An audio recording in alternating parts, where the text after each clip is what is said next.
How's it going, everyone? Today we're talking about vertigo, dizziness, and gait issues. This has been a big thing here. A lot of people talking about this. We're going to discuss what causes this, what foods can cause this, and hopefully help everybody out. So, I've been doing some health videos on this channel. I've been doing really well. Some of them really well. I think a lot of people like to hear about this. This reaches out to a lot bigger crowd than just doing BMW videos. And we'll keep going with this, see if this works out. Seems to be working out great so far. So, from my experiences with these health issues, going to a lot of doctors with these health issues, a lot of research on these before I make a video on them to make sure I get every aspect of it. Of course, everybody will be different.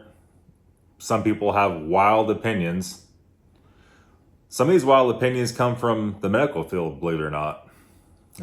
Pretty bizarre comments on some of these. But anyhow, keep going. So vertigo, dizziness, gait issues. Gait issues is where you're not dizzy, you're just kind of out of balance, right? And I've went through quite a bit of that. My blood pressure adventure. I've had some inner ear issues over the past years. In fact, I first learned to have blood pressure because I was basically dizzy for like a week and I couldn't walk. I ended up going to the doctor, and at that point in time, my blood pressure was 170 something over 126. Wildly out of control. I have not seen it that high since then. Thank goodness. How is the fish oil doing? A new video coming up on some new stuff we got in. We're going to test those against the fish oil. Everything's good. I have no blood pressure issues at all. So let's start up with BPPV. We have this and labyrinthitis. Those are two things that you could start with that are a really big problem with vertigo. There's a large list here, so I'm just going to go through it a little bit quickly because it's going to be an hour-long video. I have everything written out here, not in any kind of special order. I didn't feel there's really a need for that. Clogged arteries. Clogged arteries could make you have dizziness if you're having issues getting blood certain places. This is a pretty vast topic. Irregular heartbeat is another. You go essentially into AFib, that can make you dizzy. Even like a heart murmur could make you dizzy a short time.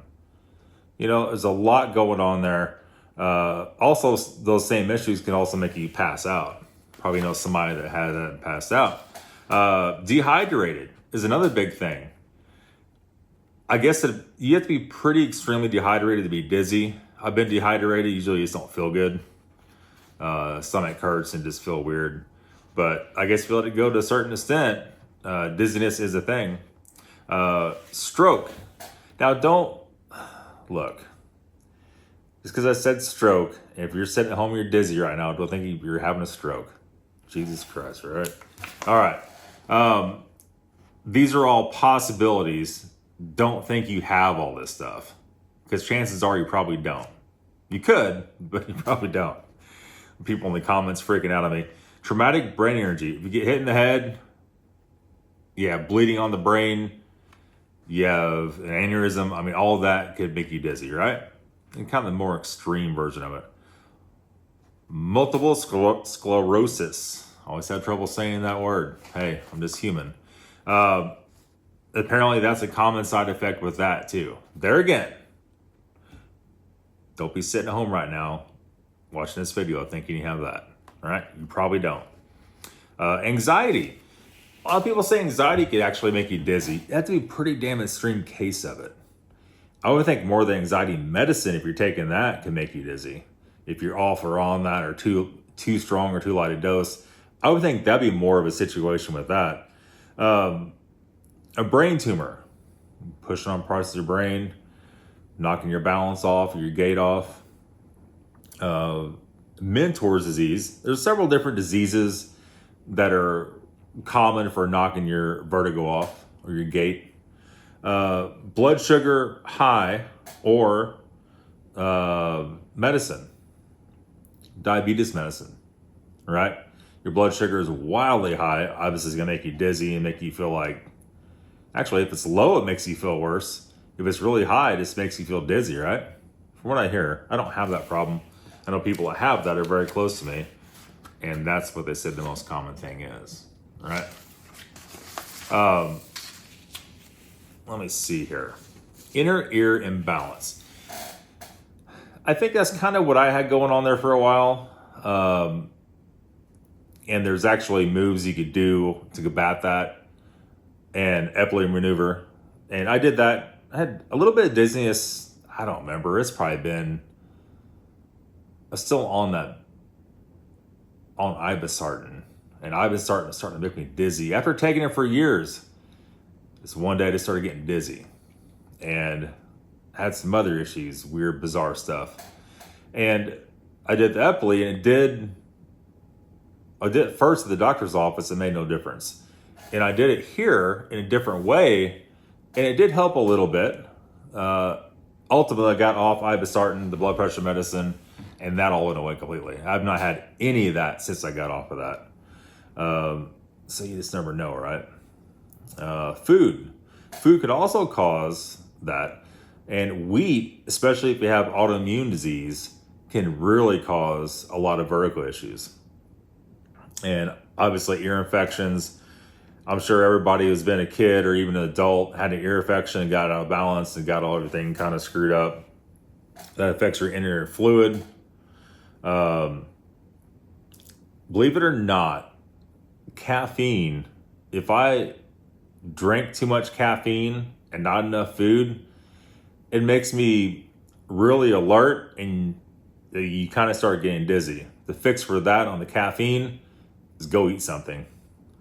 If you have too much caffeine and you start feeling jittery and nauseous, make yourself go eat some food. You may not be hungry, make yourself eat food. That'll kill that instantly. Same with vitamins. If you take vitamins on the stomach or Aleve or ibuprofen and you get that hurting nausea filling your stomach and you're not hungry at all, but go make yourself eat something. That'll fix it immediately. General trauma. There's a lot of different people in car wrecks, general trauma. I've gotten it before. I've been sick and been in bed for a couple days, and that gave me vertigo. Just some laying down. I guess it gets my inner ear fluid all out of whack, and you have that issue. In rare cases, dairy products, and some people could cause that. I haven't heard anybody say that. This was, I don't think it was off WebMD or something. I was reading that. I was like, I would have marked that in the very rare category, right? And the last one here on the list is migraine. A lot of people that get migraines end up getting vertigo before, during, or after the migraine, right? So watch out for all that stuff, guys. That is, I'm sure there's many more things. I got to this point, this is all the big things. I'm like, okay, let's not make an hour-long video here. That's quite a bit of stuff to talk about and go over. Like I said, I've had to deal with vertigo a long time, off and on, and only once severely for an extended period of time.